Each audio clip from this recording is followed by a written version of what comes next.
Before we jump into Devlog 11, I just want to ask each one of you to please hit that subscribe button. I take a lot of time in order to keep you well educated and informed with the latest and greatest from Wilder World, Meow Chain, and Zero.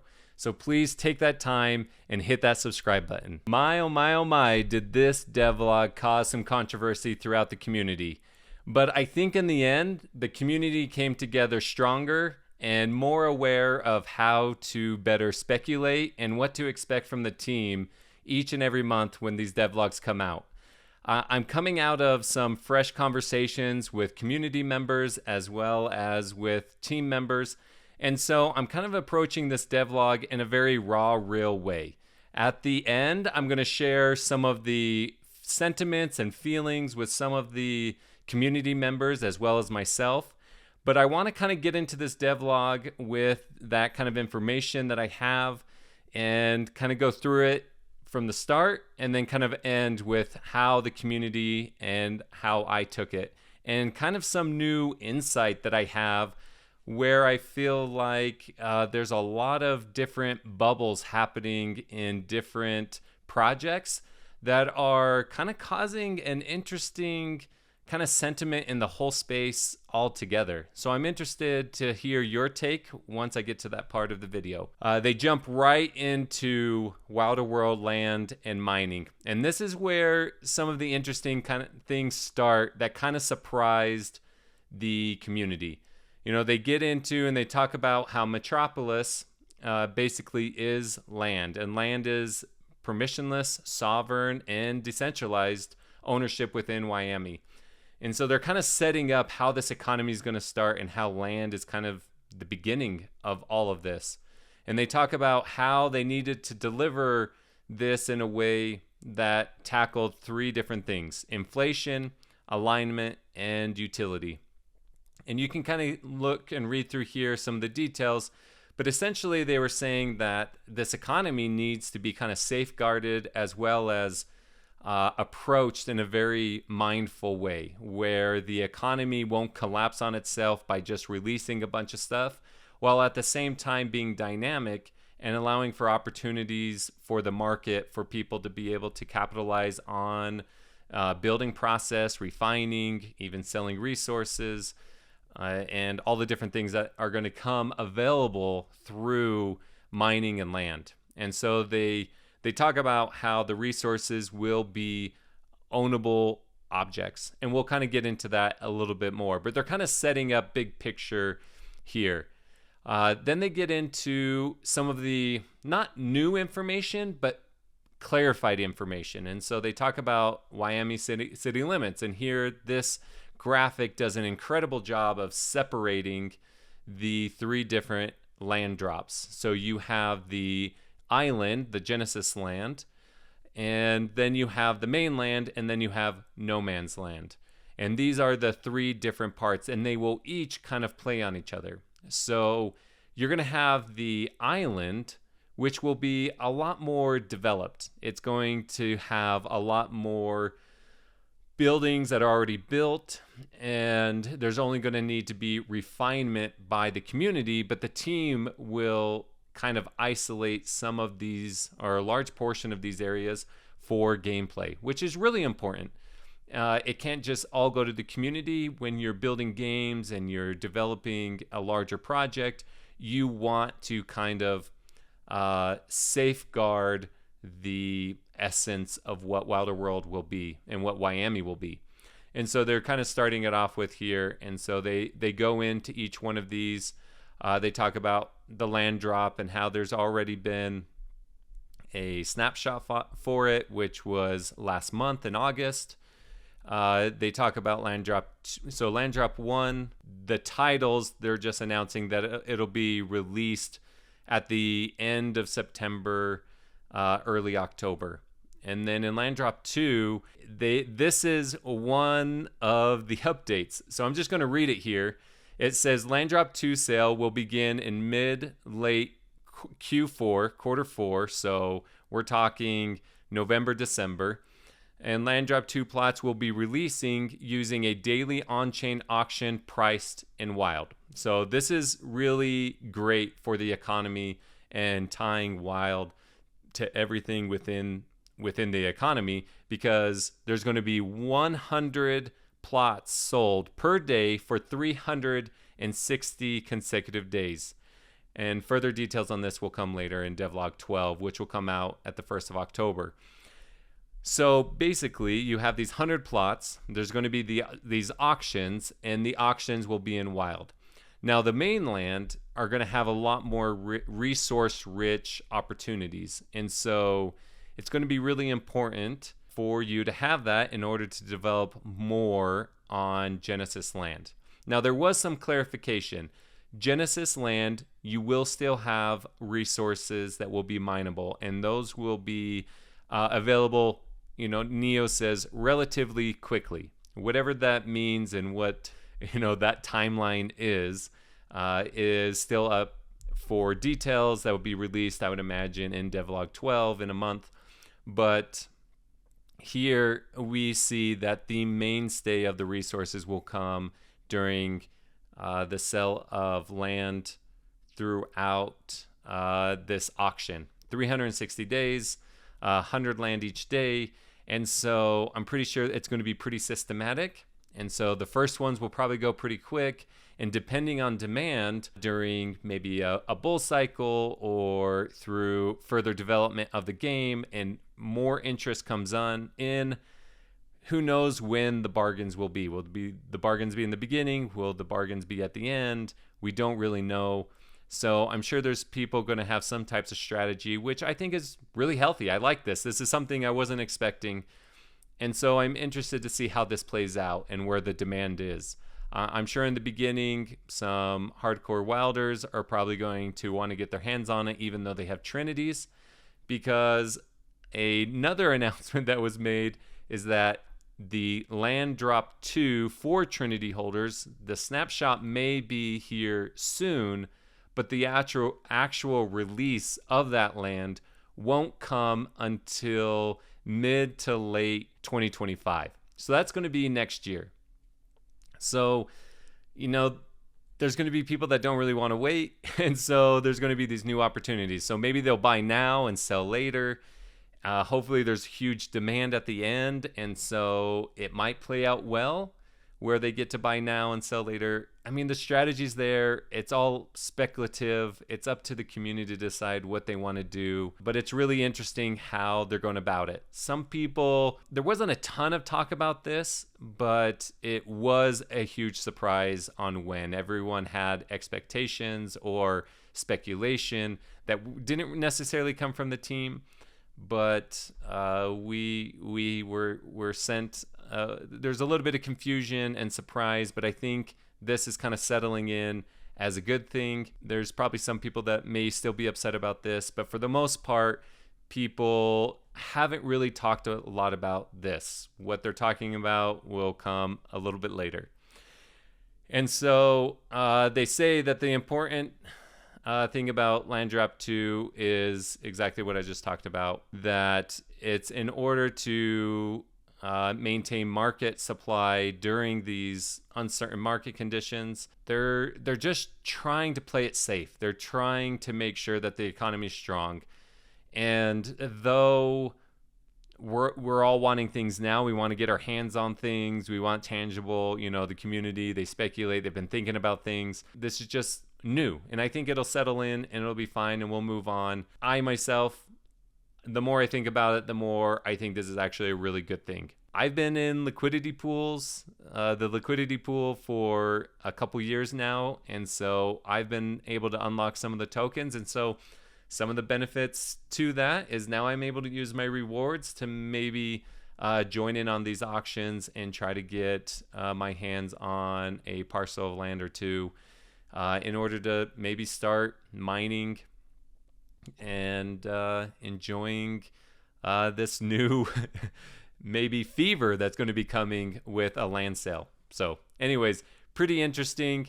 Then we get into the urban planning, which, to be honest, I think when it comes to land, this was some of the really cool information that kind of was looked over. Some people, I know Wes Wilder was really interested in this stuff.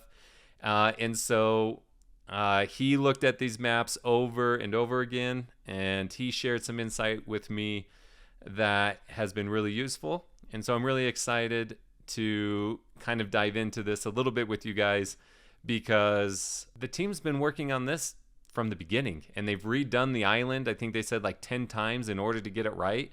And so the procedural team and the world building team and the larger team as a whole has really worked hard on this. And there's a lot of work that went into this. So despite the like sentiment of confusion and asking questions and maybe some frustration, there is also a lot of respect for the team for the large amount of effort and work and development they've put into these different aspects of land. And so they go in and they talk about Genesis Land. So here, these are the different neighborhoods. So you have District 0, Haven Heights, Tranquility Gardens, Little Meow, Space Mind, Nexus, Flashing Lights, and North Star.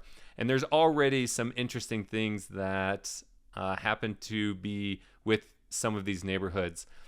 Some of them are residential heavy, some of them are commercial heavy or industrial heavy. And so it's really interesting to see what these neighborhoods will turn into as time goes on. Because you can see here with these 4,444 plots, you can kind of see with the skyline how it's going to end up being. They needed to really protect the skyline. And so that's why you see the 2,100 game plots, which have the larger skyline buildings a part of it. And a lot of us are like, oh, that's too bad that we want to get our hands on it. But Neo clarified, he's like, one of those buildings is like the size of typical games. And so some of these buildings are massive with no need for ownership from a community member. There's plenty of opportunities with some of these other buildings that you can kind of see along the small to mid level of the skyline that we'll be able to utilize. And so I think once we actually get in there and really feel the scale, I don't think we're going to be too disappointed. That's definitely something that I've realized the more I've researched. I read through this twice and I had AI dictate it to me. So I've been kind of diving into some of these details a little bit in order to have a better understanding, so I could create this video from a very informed point of view. And so we'll just keep moving on here with some of the details. They go on to talk about these drop plots and the game plots and the importance of it. They go on to talk about the Genesis collection and what it encompasses, that it'll all be minted on Ethereum, and some of the information that we've already known. We just have more visuals now to kind of break that up and kind of see a little bit more of what it is. I mean, this graphic alone kind of shows us a top-down view of what it looks like. And they just go on to continue to give us more information about these neighborhoods, the separation of drop plots to game plots. And so they go into the different neighborhoods. These are what the titles are going to look like, and each one will have more information on it. So here they go in and they talk about the land genesis details. We know a lot of this information already. The new information about Genesis Land that changed from devlog 10 to devlog 11 is that in devlog 10 they said that no buildings would be on Genesis Land, and now there will be buildings on Genesis Land. And so these buildings are going to be able to be refined. What that means, I'm sure it means maybe the texture of the building, the color, the window type, the inside design, whatever all those types of things are, we're going to be able to build it, but there's already going to be a building. And they go into detail that you can, destroy that building and get a small percentage of those resources to then maybe rebuild something that you really want to do. And so there's a risk to that, and you're going to have to use more wild in order to rebuild all of that. but it may be a huge desire of someone to build something specific. But each one of the zones will have restrictions to how tall you can build, how wide you can build, the type of building you can build. And so there was methodically they thought about the the details and the like the city planning behind all of it. And I think that's something to not take for granted, the massive amount of detail that they've gone into building this city like an actual city. That's really difficult, and that had to have taken a lot of behind the scenes effort to refine and build something that actually functioned properly, with the room of expanding into new gameplays, new opportunities for the team to create products, new opportunity for the community to build products. And so some of this is pretty exciting, and hopefully when we get our hands on this, we'll see the creativity not only from the team but also from community members. And so, they go in and they talk more about information we already know. Again, some of these graphics are the things that many of us have spent a long time looking at. I know this one particular, Wes Wilder, pointed out some really cool information. For instance, here at Little Meow, you can see that much of this area is grayed out because it is not part of the drop plots. They're part of the game plots. And so much of Little Meow is part of the game. That's where the vast majority of Midnight in Miami racing is currently, is within Little Meow. It will expand to new areas, but currently that's where the racetracks are. You can see on the perimeters, there's some on the outer islands, there's some additional. But here they talk about the number of legendary, mixed use, industrial, commercial, and residential. No one knows what these legendaries are, but the word legendary really makes everyone feel all warm and fuzzy inside to get their hands on one of these 25 plots.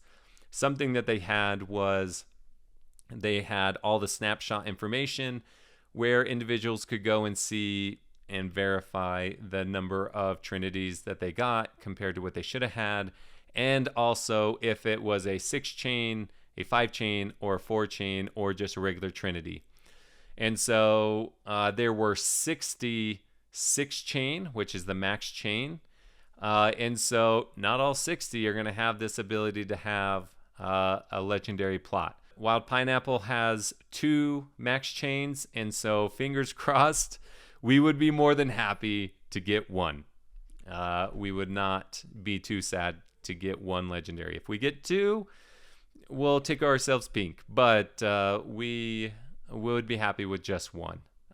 It's a pretty incredible opportunity to have 1 of 25 legendary plots.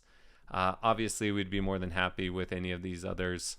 The opportunity to be building alongside the team and other Wilders is really cool, and to be able to look at these plots, I'm pretty sure that the titles we'll get will hone you in on your plot and being able to see what's there and have a lot of information. And so going into this further, they talk about basically the different districts, neighborhoods, as well as the zoning that each one has.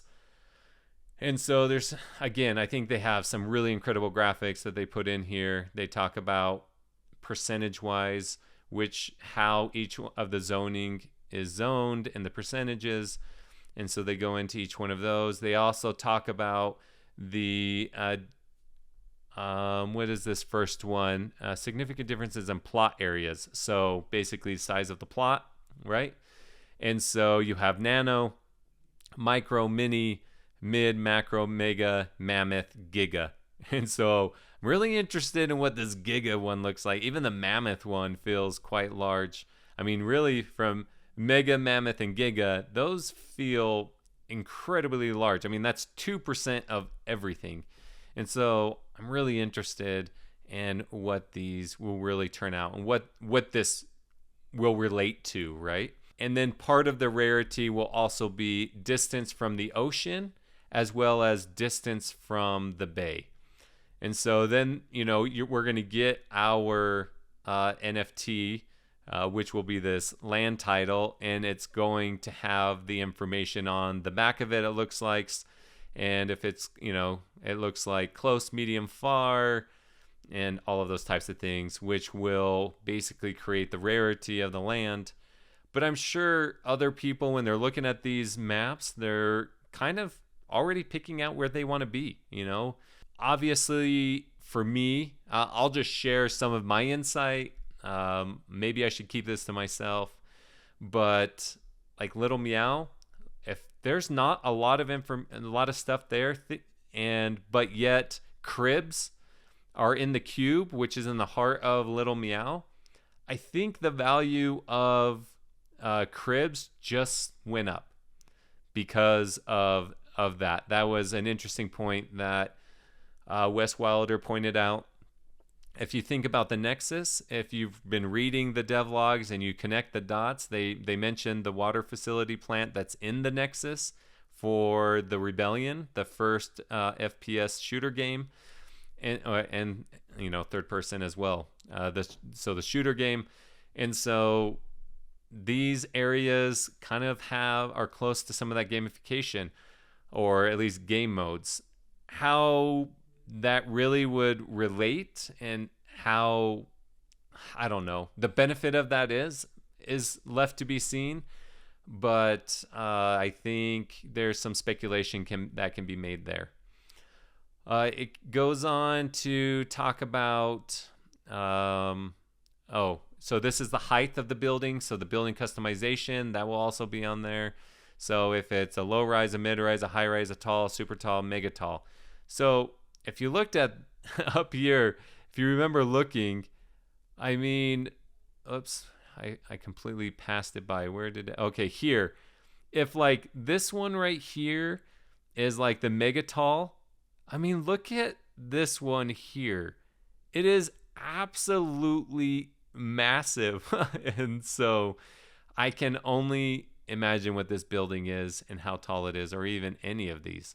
So it's pretty incredible what they are giving out. And so moving on, here they talk about mine, refine, build, and sell. And so they even go into the different type of blockchain and protocols that they're using. With the ERC20 mining, you're going to resource tokens that are backed with Wild. I don't know what each one of these are, like an ERC1155 or an ERC 721. I'm sure developers know exactly what those are. I'm left to speculate. I need to look into that, a little bit more information.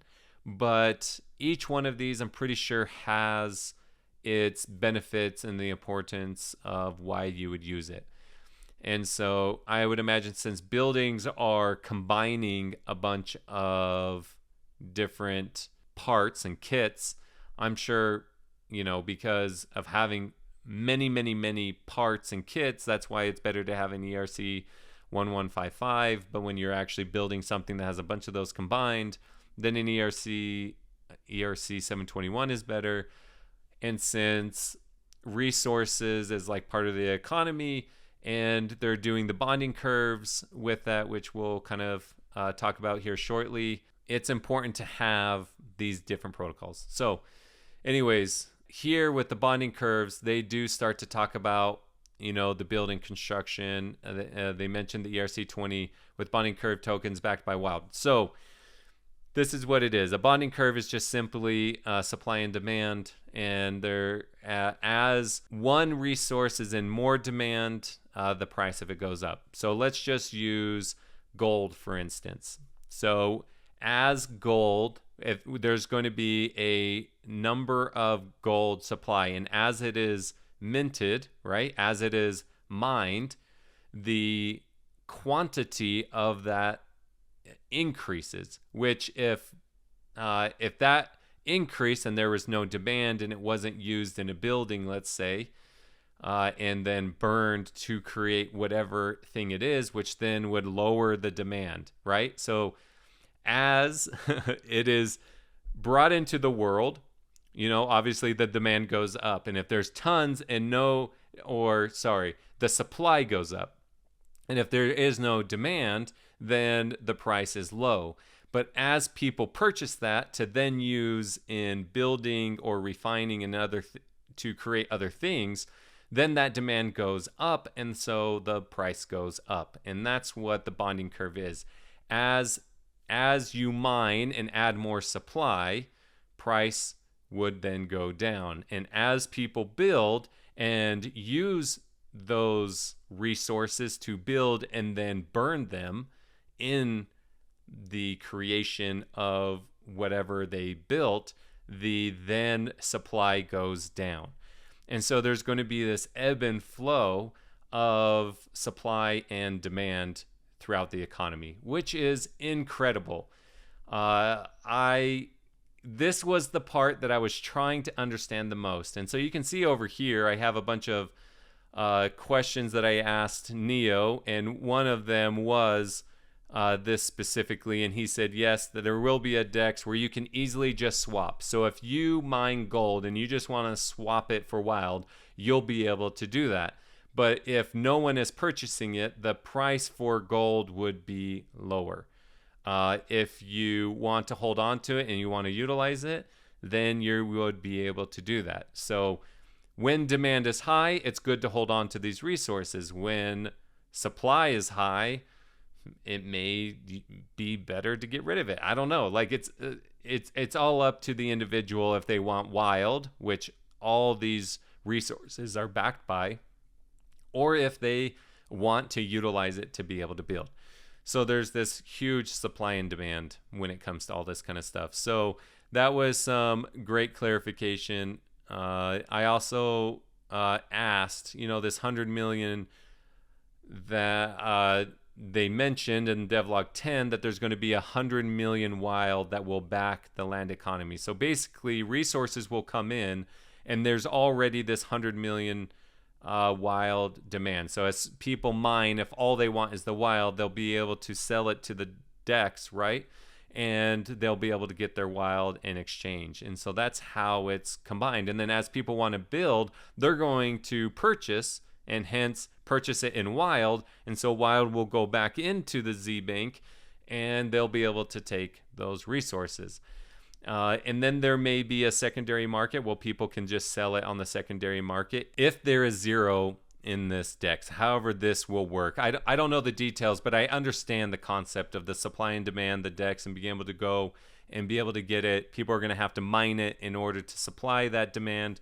As you can see, there's going to be this like commotion of mining and building and selling and purchasing and using the order books in order to like do everything they have. And maybe there'll be a time where no one's really building, and so there's going to be a high demand of ore or iron or whatever it might be.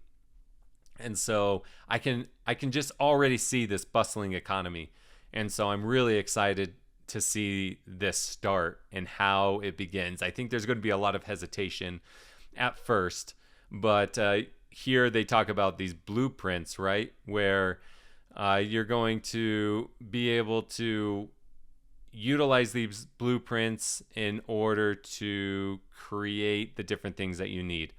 And so I'm really interested to see the variety of blueprints that will be available for people. And so these blueprints will help you build buildings, will help you build parts, will help you build all sorts of different things. It goes in to talk about this resource profile viewer, which is just an overlay, will showcase the resource profile of each land plot and structure. And so again, this is like the information that everyone wants to better understand what they have and what they can do.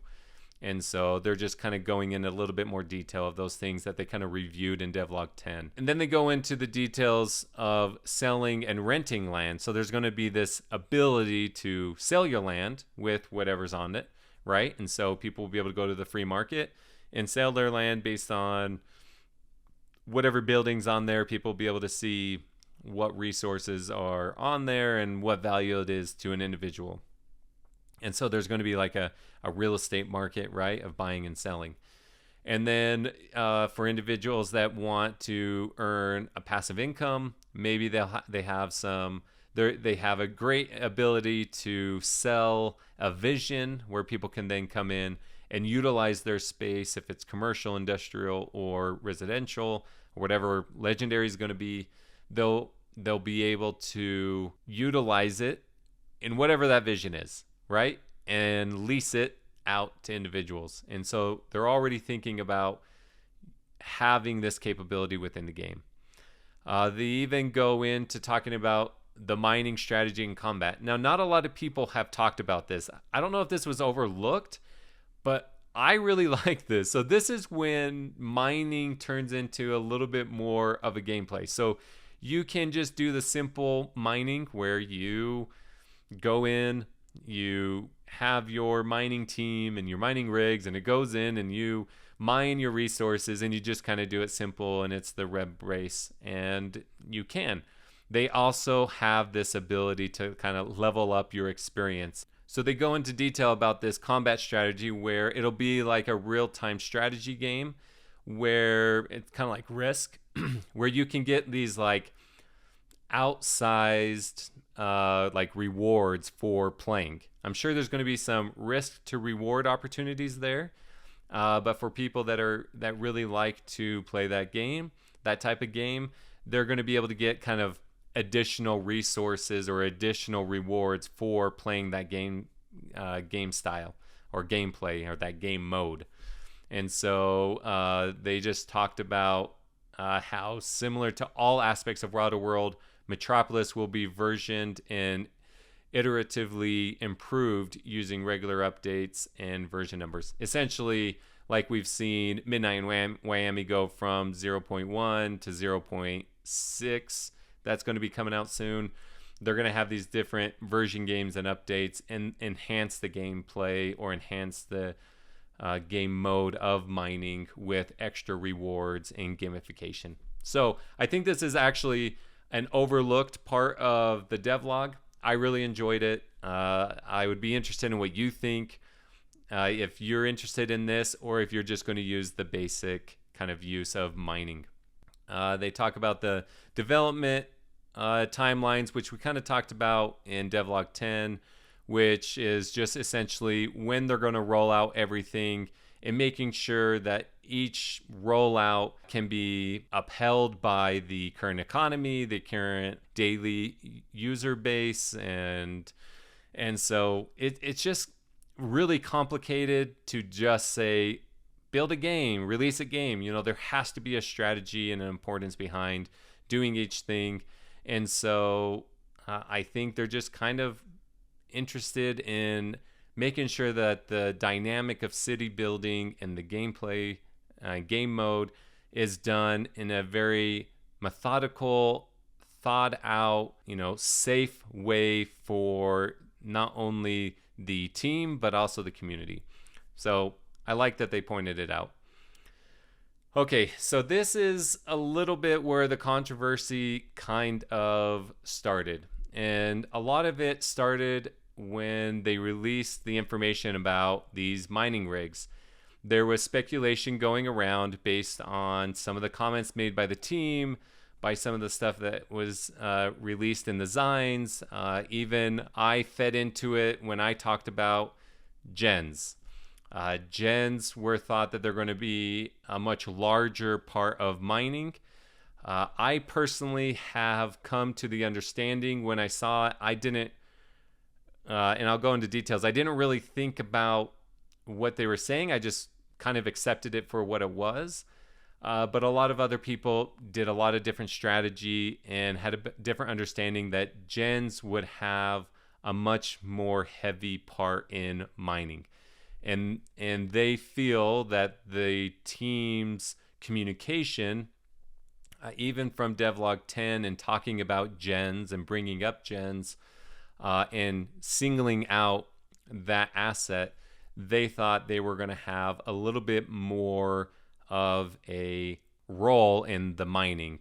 Then they released the mining rigs, which are going to have much more of an effort in mining the resources deeper into the core, because we'll get to it. There's going to be these different depths, and different things are going to be available at those depths, and not all land is going to be able to go to those depths. And so there's going to be some RNG and what land pieces have that ability. And really, it sounds like until you get to that point, you're not going to know if you're able to. And the more robust these mining rigs are, the more they're going to be able to mine those specific resources. And so there was a confusion or a heightened speculation based on what the team said. I think there's some accountability that needs to be taken on all parts, the team, the community, and I think we're going to kind of grow from this and learn from this, because it really did start to speculate, because a lot of conversation and frustration was set out around basically the number of cores that gens had and what they were going to be able to do. Now, I understood the number of cores as efficiency, multitasking. And so I thought that, sure, they're going to be able to mine. But in the back of my mind, I was like, how can a small little orb like Gen mine some of these massive materials when their main source or utility is to generate? And so even though I was like, they're undervalued, when it came to mining, when we first learned they would have an ability with mining, I was just excited they had that ability. But I never really vocalized the fact that I didn't think that they were going to be the main miners. I understood. I wasn't surprised when I saw that the team was going to release these mining rigs and create an opportunity for them to, create a source of income that will help them continue with their runway of developing these games, developing Wilder World, and creating other revenue sources through their products. We're just not there yet. We're still in development. And I think it's important that they do have an additional, 3 to 6 years of runway to be able to continue to develop. And so I'm not surprised that they're releasing this. I know a lot of individuals, I think they were just caught off guard that a lot of Wilders they've already kind of capped out, or they're hesitated, or they're thinking, well, why didn't I just not buy assets? Maybe it was better that I didn't buy anything and I just waited until later and then purchased, because of where the value may be, right? And all of it is speculative. No one can decide. People made the decisions when they did to purchase, and the team is just doing their best to enhance the longevity, create gameplay, and do what they feel is best. I think these mining rigs and gens and together, there was a little bit of confusion, and I just think there needs to be some accountability on all sides. I will take accountability. I know I've promoted and speculated on gens a lot. I still think they're completely undervalued because they have a lot of, utility within the game. But I think a lot of people, because mining was so close, the importance of land, I think they saw a little bit more of an opportunity that the importance of gens when it came to land. So anyways, I think a lot of grace needs to be had on all sides, because it was a little bit of a sensitive subject. I don't think it's going to be full concerning. I think a lot of people are already moving on. They're having a better understanding of the bigger picture of things coming together, but it was a real thing. And so I wanted to make sure I highlighted that. So they talk about, again, I mentioned that there will be resources to be mined on the Genesis land, but the majority of it will be on the mainland. And so there's going to be this coupling of mining resources on the mainland that will then help further build the island until the island no longer needs to be built. And then people may start to be building on the mainland if it seems appropriate. If that is unlocked, if that can be happen at any point that all of your resources are mined, because it sounds like you have to mine through all of your resources before you then are able to build on it. I could be wrong, but it seems like that. Maybe you can build on top of a resource pool, and later someone can just mine it later. I don't know how that is. It kind of feels like you're going to have to mine all that, and then you can build on top of it. But that's some clarity. That's actually maybe a good question to ask. I'll make a mental note of that and ask Neo to clarify that. But it continues to go on and talk about a lot of the things that I've already talked about. The 100 million wild that will be backing all the resources. It's all going to be on chain. It'll provide the liquidity.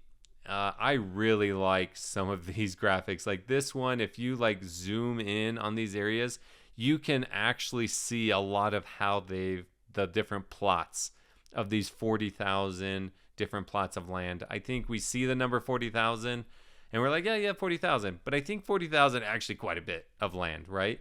And not all of that's going to be developed all at once and have a beautiful use case where it can actually be utilized in the way that it should. And so I think it's going to be fun that over the years we watch how things are developed. I don't think we need to rush to anything. I think we can enjoy the fact that it's 13 and a half times larger than GTA.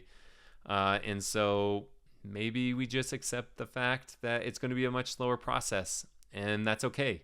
I think once we learn and we see the scale of things and we see how Wilder World continues to develop, I think this can be a really cool thing. But I love this graphic that kind of shows the different plots, especially if you zoom in. You can kind of see it in this one, how the plots are kind of broken up and the different things and how they already have city planning on a lot of it. I mean, the amount of work that's gone into this, I think we need to really respect the team and the efforts they put in and the hard work they've put in. Often we're like, when we get the devlog and we read through it in, say 3 hours, we talk about it for another, 12 hours, and then we're like, what's the next thing? I think we do take for granted a little bit of the information and the massive amount of work that it's taken just to release this information. Again, they go into a lot of the things that I was talking about before, these 12 different resource types of iron, copper, bauxite. Maybe I'm wrong with that, but it looks like it's bauxite, lead, zinc, tin, nickel, gold, silver, uranium, and 2 unknown resources, which is really interesting on what these resources will be. And if uranium is that rare, I guess maybe these resources, who knows? I don't know. I'm not even going to speculate, because you know what? This is all the information we have on it. Unknown resources, and we know nothing of what it is. But here it goes into the dynamic resource supply. So basically, if there is no demand, there's no need to mine. When the demand is high, there is a need to mine. And so this supply and demand and these bond curves will really help with the flow of and the resource supply. And then the resource depth. It talks about how, some of the things I've already discussed with the depth, the scarcity, and not every single land parcel will be able to go to these different depths. And then they talk about the mining rigs, that some of them will be needed in order to go to those depths. It sounds like if you have more mining rigs, the more efficient you can be, and even they work together to go deeper. To be able to get some of the more rare resources. And so then they go in and they just talk about how these are fueling the utility in the island. So basically they work together. In order to build, they need to mine. In order to mine, you need a demand to build, which is something we've already kind of discussed. And so we go in and we talk about the Wilder World Metaverse Marketplace version 2, which should be coming out, I would imagine, in a month, 4 to 6 weeks. I would imagine we would see the release of that. So I bet Devlog 2 will talk a lot more about the Metaverse Marketplace. So that's really interesting, and it's being built to be able to utilize all of these functionalities. It goes on to then just talk about, again, to reinforce, to drive that sentiment home that it's designed to support a long-term growth for the metaverse. And it just goes into more details of why. It basically concludes everything they were just talking about. And then we get into Rebellion. Man, I love this look of Frank. Again, these graphics that they're coming out with are top notch. I mean, the team is incredible. I'm sorry. The team is incredible. That they're capable of doing all of these things. I'm sorry. You go and look at some of these other projects, and I'm not nearly as impressed. Now, I am impressed with other projects. There are other projects that are doing a great job. But I really love that I back Wilder World, and I'm creating this content for Wilder World because they do a great job. And I know I'm saying all of that just based on one image, but that image just reminds me of that high quality effort that the team is making. But there's a lot of videos here. Here they go in and they talk about it's not fully loaded, so there's going to be a pause, but I'll play it in the background as I talk about the Rebellion, these different images. But they really go into depth about Rebellion, more so than I thought. I thought they were going to talk more about land in this one, even though we did just go through a ton. So I don't want to take that away from the team. I just didn't realize that we were going to get this much more about the Rebellion. So we have here, this is a great gameplay of kind of what it looks like.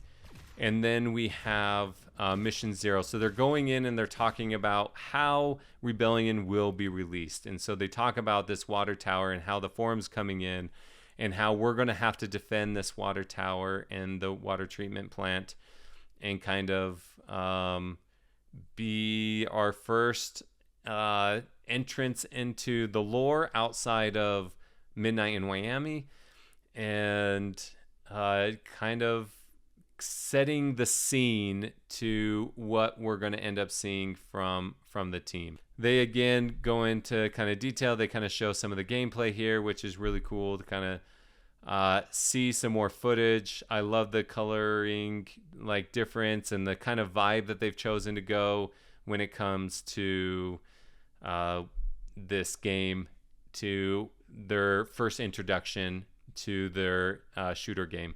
I think they're doing an incredible job. They talk about our first engaging sequence to entering into the Rebellion and what we can expect to see. I think it's something that a lot of people are really looking forward to and getting their hands on. They talk about kind of the insight to them specifically making sure that they chose the skyline properly because it's all in game. And so what you would see outside of the facility, you're going to be able to kind of notice as you're walking in the real world where that is as it pertains to the Rebellion. So it's going to be more immersive. It's going to feel more real. It's going to, even though it's going to be a shooter game and you usually go into a map, that's all you really see, where, there's a lot of campaigns that kind of play into the different maps that you have. I understand that much. I just feel like the effort that they're putting in here, maybe you have a different take on it, but I feel like it's a little bit more immersive into the larger world as a whole. And so I love how they kind of show the night and day differences, as in nighttime and daytime, of these different skylines as you're going through the different corridors. They talk about the different room development and the workflow and the importance of how that'll feel as you're playing the game. They talk about the different HDAs and the efforts that they're putting into and remastering a lot of the different details to each room. It's just the methodical. I know I keep saying that word, but it's just so methodical in the efforts that they're making and making sure that the feel, the textures, the details just immerse you into this story, into this lore, into this real world, Miami world, FBR kind of development of what we get to experience. That's the word I was looking for. This development of experience that we'll have utilizing it. They go in and they continue to talk about the guns and the different firing cycles of what that'll look like. I really like where they started and where they're at. There's a lot of really cool developments when it comes to the guns, the scopes, the different module things that you'll be able to do in order to upgrade your gun. So that's really exciting to see how they're improving that kind of gameplay within the Rebellion. They talk about the shell ejection, which I think is really cool. Again, the little details I think are really, really awesome to how those like casings come out. I actually really like the reloading, just the different aspects of this. I think it's really, really cool. They go in and talk about the different kinds of camera shakes between third person, first person.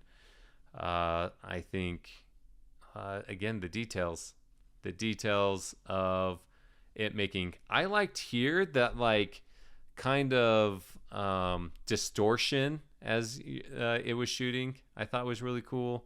They talk about the different grenade types, the different types of how the grenade explosions will be. I think, here they talk about the different grenades and what they'll look like. And so they go through the different animations behind those. They're talking about what it looks like when you have low health, what you'll be able to experience with that, which I think is really cool, all encompassing. I don't know if you guys noticed this, but there was a graphic sent out at another time, and they go in and talk about the fifth dimension and how these things correlate, which is really cool because they're tying in that low health indicator into the lore, which I think is really awesome. Here they go into details about new crosshairs, and they talk about how they want it to feel familiar across the different types of weapons and different types of things. And so with these crosshair indicators, I think it's a really cool addition, and they're just really trying to work hard on adding things to the experience of people that play. So it's something I'm really looking forward to. The small details that not a lot of people pay attention to, but I think heavy or big time gamers do pay attention to. This was something that I thought was a really cool addition, where they talk about the dynamic screen system. And so you'll see here, as they shoot, you see right there on the gun the ammunition that you actually have. So I think that's a cool feature that they've added. Talking about dropping vehicles, picking up vehicles, new simulations to explosions, jumping into water, running around in water, explosions in water, all that kind of stuff. Here they talk about the VFX of, again, when you are almost about to die. They really show this. Like here you can kind of see better of what I was talking about, of that visual effects of when you have died in that fifth dimension that you enter into. So that's pretty cool. They then go into section 5, which is this the hydrolink, and when the forum is coming to the Nexus, and it seems like this is where things really heighten up within the game. So I don't know if this is like the last level of our first experience with the Rebellion, but I really love what they're doing here. So hats off to the Rebellion and Shooter team. I think they're doing a great job.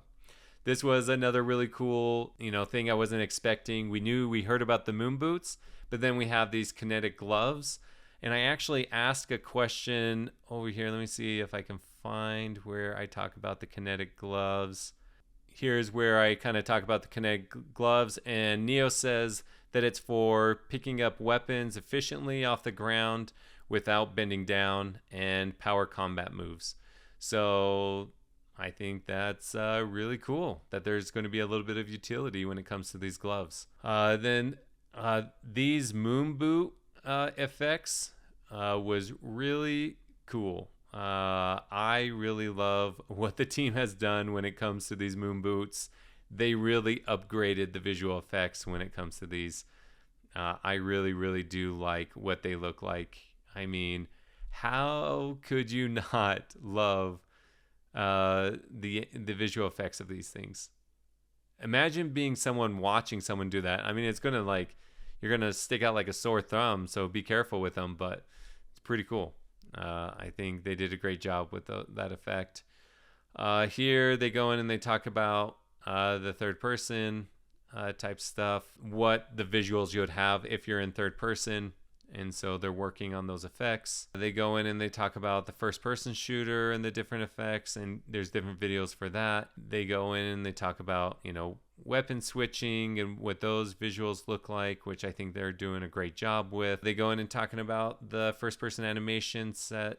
And so you can watch a lot of these videos to kind of see what it looks like and these different things and how they're improving every day these small details to make sure the flow and everything feels very real and authentic and familiar, as if you were holding a gun, running, throwing a grenade, watching these things happen in the animation. So I think they're doing a great job. So, and then they go on and talk about enhanced mantling system. So basically when they're running and there's objects and you're jumping over it, they're making those improvements. They then go in to talk about the field of view when you're holding a weapon in first person, and they're working really hard. I mean, they're doing an incredible job. And so we've got to tip our hats off to the teams. They are developing at an incredibly fast pace. And though we get spoiled with monthly devlogs, I think we need to understand the massive amount of work that the team is doing and be able to have some grace where they're not perfect all the time. Core development, basically they just go in and talk about some of the less flashy things like database related improvements and server and infrastructure. I know that's not totally interesting a lot of people, but they have information here of some of the upgrades that they're doing to improve their servers and databases. And so I would recommend that you go in and read more details on that. They go in and talk about some of the UI adjustments, separating fueling and NOS for more information so that they can better understand how that like fuel and NOS economy will work.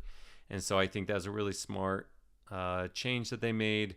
They go in to talk about racing improvements and stability and performance fixes and performance improvements. They talk about the garage and vehicle customization improvements that they've done. I do want to spend a little bit more time here when it comes to the procedural, because I think they have released a lot of great visuals that have really shown how much work they've put in and how visually beautiful the island is that we're going to be inhabiting here very soon. So some of these images I just absolutely loved. I think it really shows the beauty of the island and the efforts being made by the team that we should just be impressed by, because, who else is doing something like this? I know there's other worlds being built. If you know, please share with me another project that is building at this level and at this scale. I honestly want to know.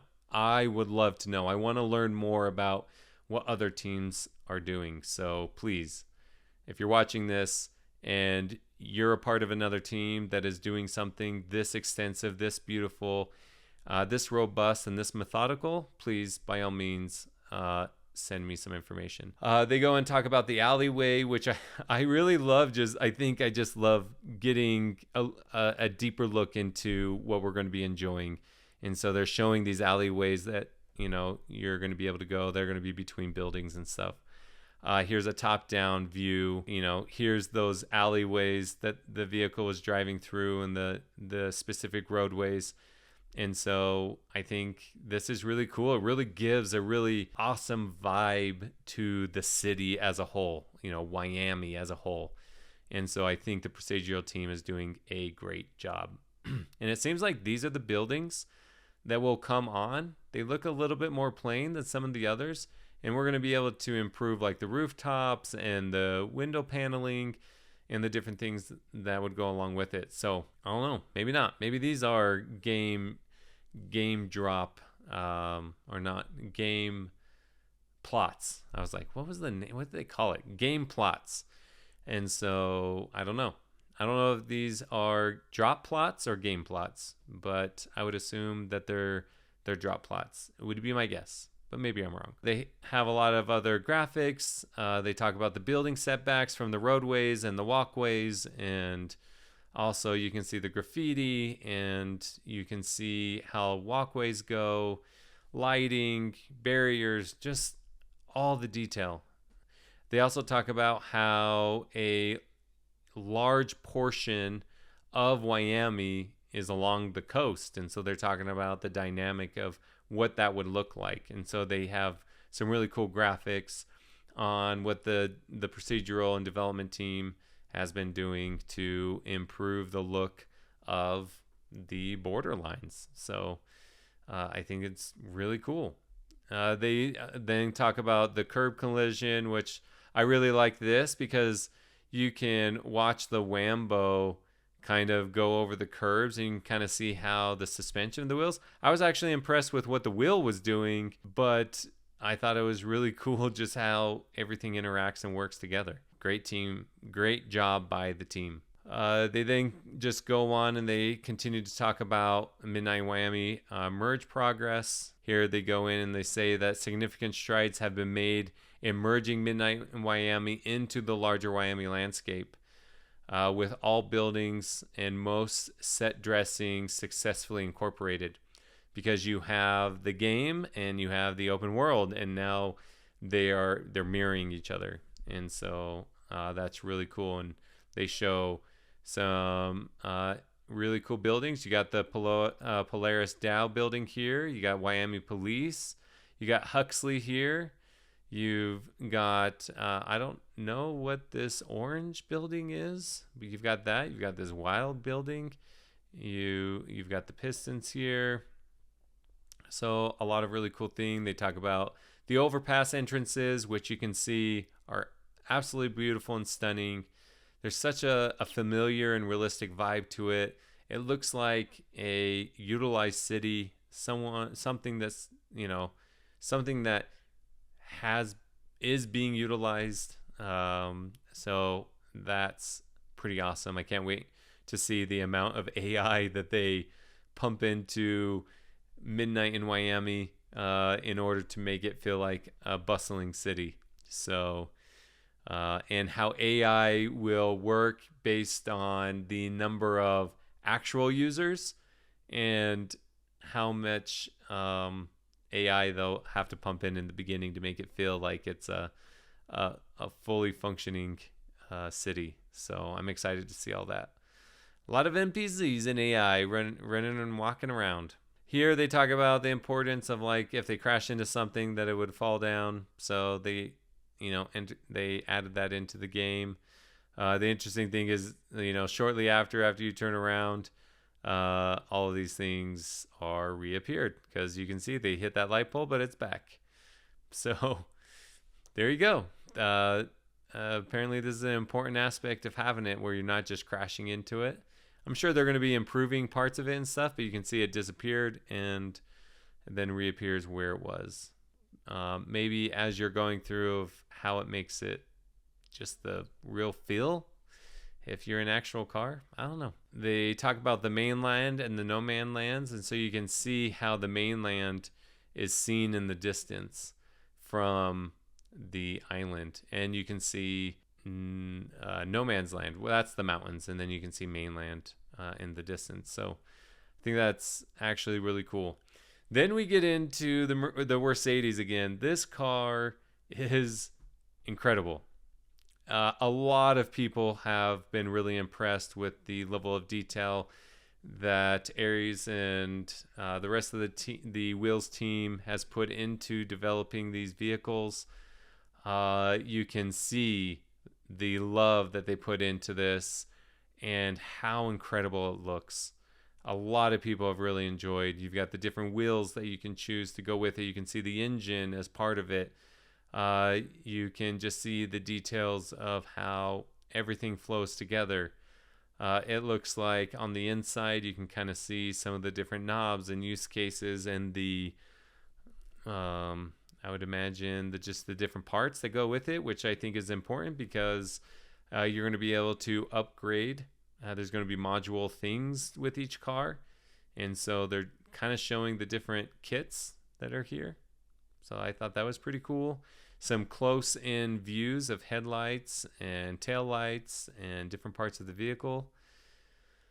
Coming up with different solutions to different things. And so they talked about the canopy access, which I thought was really cool, of how the canopy opens up. Here they show different aspects of the engine and the car.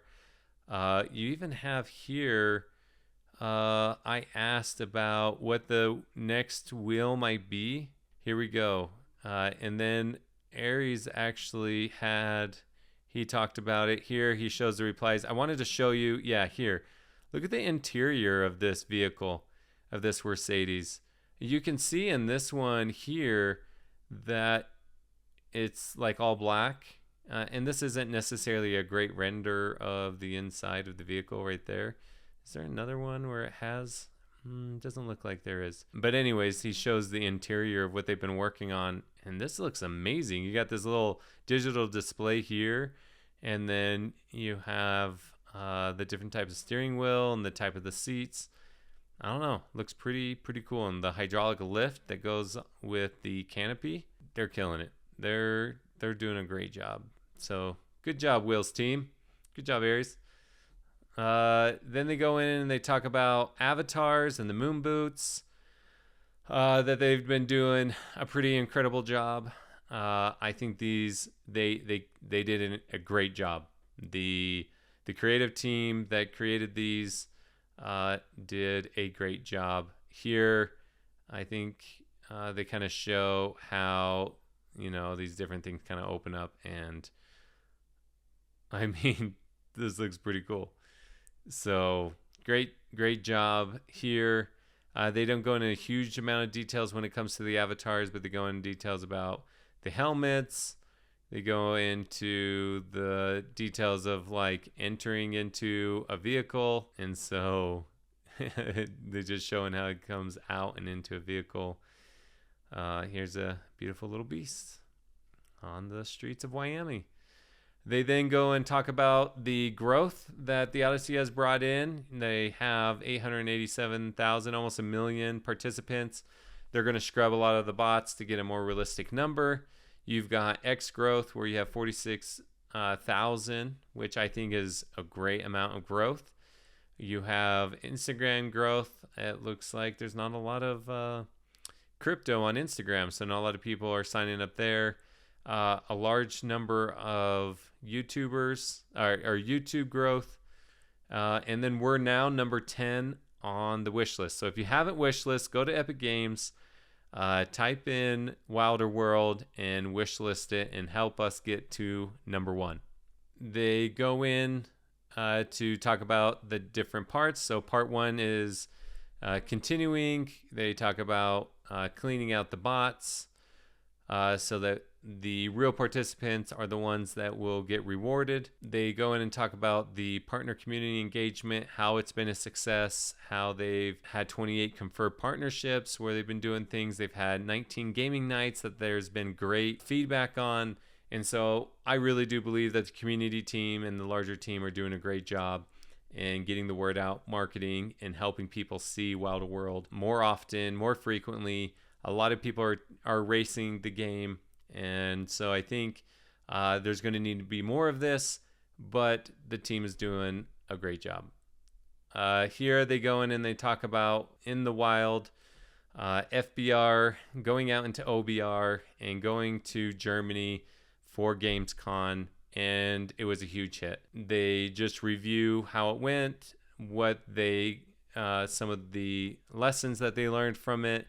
They share all the videos that they shared on the Twitter during or X during the time.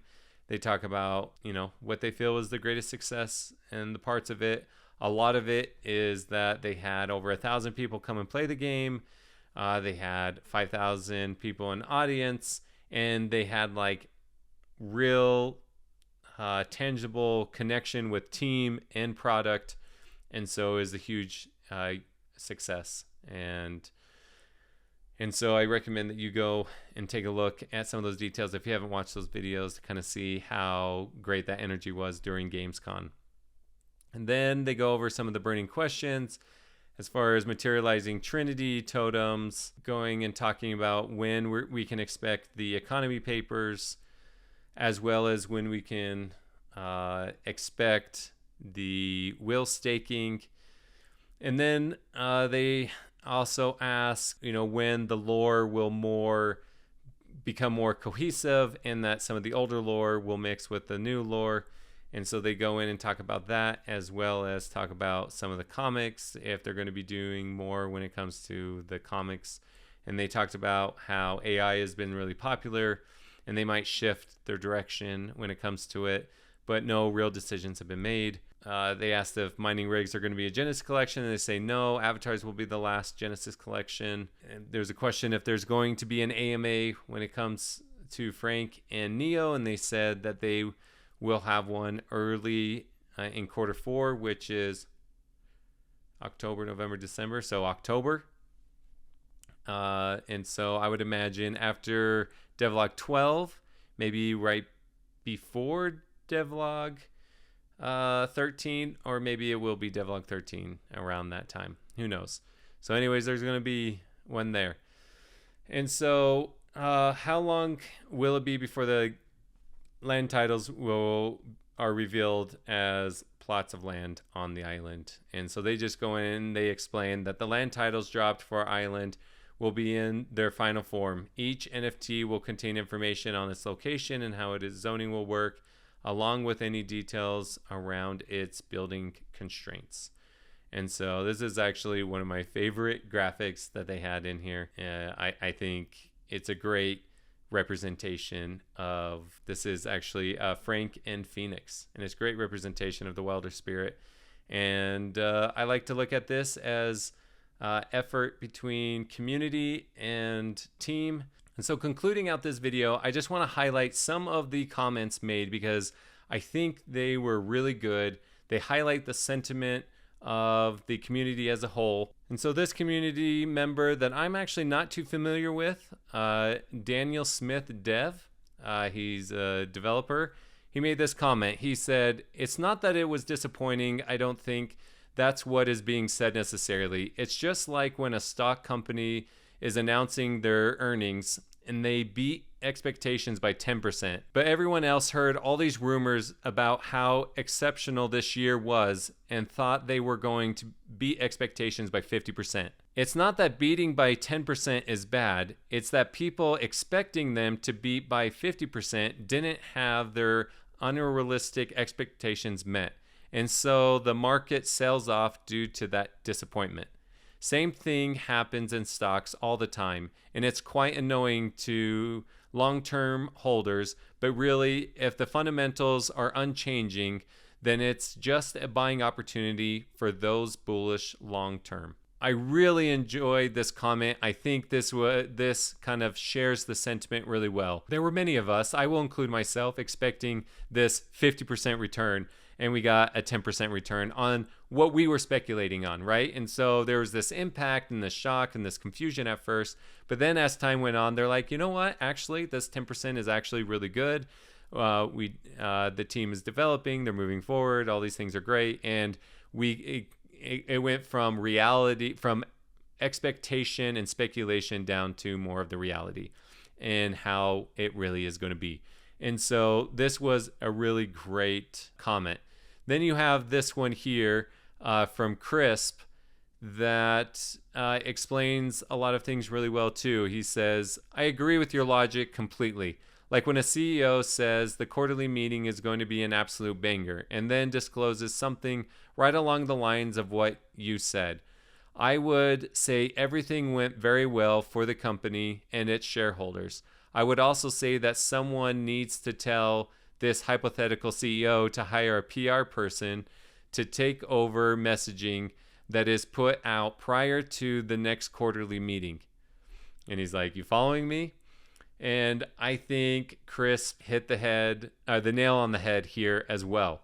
You know, a lot of us heard from the team, read into what they were saying, and maybe there just wasn't great communication from the team to the community. And maybe the founders, as we grow and develop, aren't necessarily the people that should. I don't know. Maybe there needs to be a PR spokesperson. They talk for the team to the community, you know, like a press secretary. So maybe there needs to be a press secretary. I know, you know, Neo actually mentioned that he actually made a GIF that is needed. So maybe between what Crisp is saying and the kind of GIF that Neo shared, everyone's feeling the same type of thing. Maybe that is what is needed. So I thought that was a great comment by Crisp. A really good sentiment from the community also came from, actually, I'm going to share this one by Daniel as well. Daniel Smith Dev. He said, that's why it's so good for people to get outside and touch some grass, explore other projects, and see what they're building or failing to bid, and then compare. It's easy to get desensitized when exposed to so much awesome stuff all the time. You need a break now and then and reset our reactions. And I would agree. I fall into this. I think I could do a better job at this. I think Daniel, again, made a great comment when it comes to this sentiment. We do need to get outside of our bubble, and we need to go and check out other projects. And I'm going to touch on this one in a little bit as well, but I wanted to highlight that. But as far as maybe, I wouldn't even call this negative, but as the concerning or frustrating sentiment from the community, Peach Wilder made a great post. I think he did a really great job at very maturely and clearly expressing what some of his frustrations were. And he says, sorry to pile on, definitely not in my nature to publicly voice these concerns, but this feels like a shift in strategy that the community missed out on being a part of. And that is a big misstep here, in my opinion. The repeating concern I've had, and only quietly voiced in DMs before now, is that the team constantly communicating in a way that makes things feel much more closer and certain than they actually are. And I agree. I want to pause right here. I agree with this. They make Zines out to be a very certain, like set in stone thing, yet they're still changeable, right? Like they're still able to change their minds and shift and pivot, which I think is fine. I think the expectations from the community needs to be that the team will change things when they see best fit. But also what Crisp was saying is that there needs to be a good PR individual to help cushion the blow to the community when they're actually needing to make a shift. No one should be set 100% in everything they say when they learn things and they can make changes. So I think that is a great comment by Peaches. He continues on by saying the building designing that's happening in the background is 100% there, no question. And it is honestly quite respectable and remarkable. But the deployment and utility of assets is never quite as close, and their in-game utility is never quite as certain as it seems it is being communicated.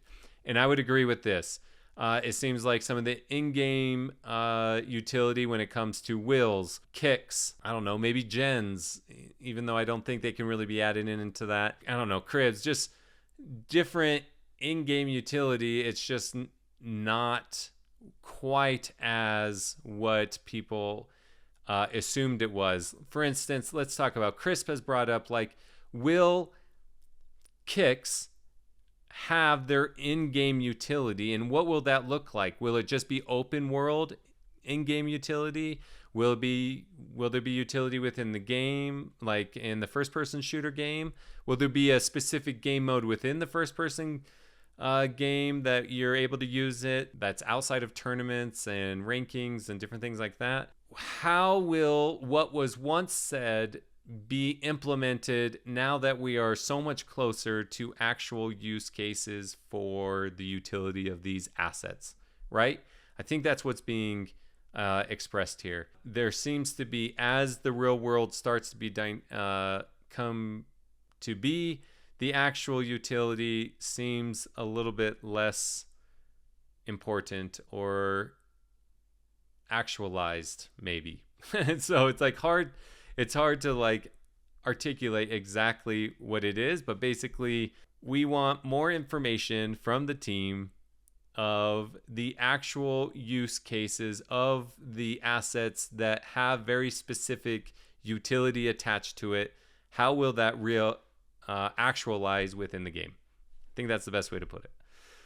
And then he ends with, maybe I'm just guilty of reading what I want to see, but seems gens in this particular case, or will staking and in-game use of other assets is constantly being pushed out and or changed, even when it's been previously stated in the devlogs and an announcement and in the announcement channel.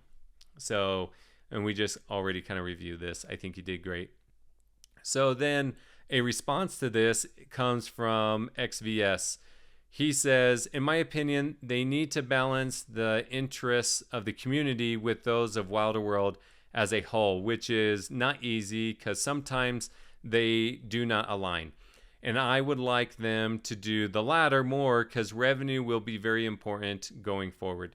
And I think this is a really important comment from XVS, where he says, that Wilder World needs to look out for itself as well as look out for the community. Sometimes those two things don't align, but it is really important that there are revenue streams. I think that's what XVS wanted to point out. He also then continues to go on and discuss this. It was a comment to actually my comment, and he says, I think some people speculate too much on gens and are upset that they aren't the main mining asset, which was too much to ask to begin with. And secondly, regarding the Land 2 drop, which is also too much to ask when Wilder World is a business after all, and they need to be profitable and incentivize new people to enter and grow the economy. And I don't think that XVS or Peaches or anyone else are really contradicting themselves. I think everyone just wanted to highlight what they are kind of leaning on and what they are seeing and gaining,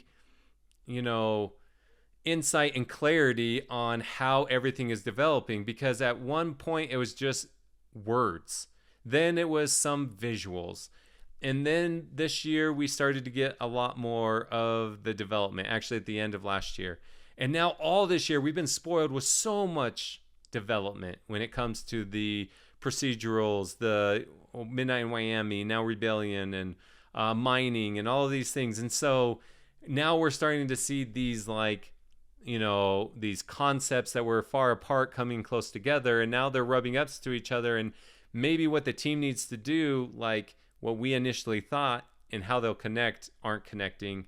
And so there's a lot of confusion to it. And I think everyone is coming from a great place, and each individual has great points, no matter who they are. And then I just wanted to share a comment that I made when it comes to everyone that wanted to share and vent their feelings and get clarity and get information. I responded to Jeff. He's actually a good friend of mine. And he was, there was some people, doom and gloomers, right? They're really upset of what's going on. And really upset in Wilder World really isn't that upset. It's actually quite mellow when it comes to the vast majority of other projects. But they were just airing out their frustrations, their thoughts. And I think it was really healthy because it was received healthy in many ways. and expressed healthy in many ways. But I comment and I say, yeah, that's the thing. A lot of people were talking about how the wild token isn't doing so well and it's dropping with the rest of the market, and it's dropped further than some others, right? There's just a lot of conversation around the wild token. A lot of people were connecting what people were saying to the wild token, and I don't think everything was mutually exclusive or inclusive. And I think it's really hard to really pinpoint what the market's doing and how it correlates with what the team's developing. And so I just wanted to make this comment because I think it was important for everyone to say what they wanted to say. And specifically, I talk about this and then I say, as a community, you can see that many large to small holders were left confused, including myself. To dismiss us like we are panicking is an unfair take. None of us are saying they made the wrong decision, but hoping for clarity on why. Not a single person voicing concern today is unreasonable, and I disagree that people are complaining. I think it's just a shock and they are processing. Stoking that fire doesn't help. Helping get clarity does. And I stand by this, and that's why I wanted to kind of end on this, while also ending on this important thing that I've learned and I've kind of been thinking about, is here where Daniel Smith had discussed the sentiment that it's easy to get desensitized. I truly believe that this is me. And I'm going to use me as an example. I am all about Wilder World, Zero, and Meow Chain, and unapologetically so, right? But I have been looking outside of Wilder World a lot more lately, and I have plans to, ask the community on who I should be following, what projects I should be following. What other things out there should we be paying attention to, and what should we be comparing ourselves to, and how can we learn from others and grow from others, as well as appreciate more of what the team is doing? I have realized this is what I feel like is going on. We all went through this craze in 2021 and the beginning of 2022. And then the bear market came, right? And things died off, the hype died off. We entered in a bear market and the building process all started. And I think what happened is people settled into these bubbles, these communities. And a lot of people were hurt. A lot of people kind of went through war, right? Like we went into this PTSD era of, well, I'm going to stick with the community I believe in. I'm going to stick with my friends. I'm going to watch where my strong beliefs are, right?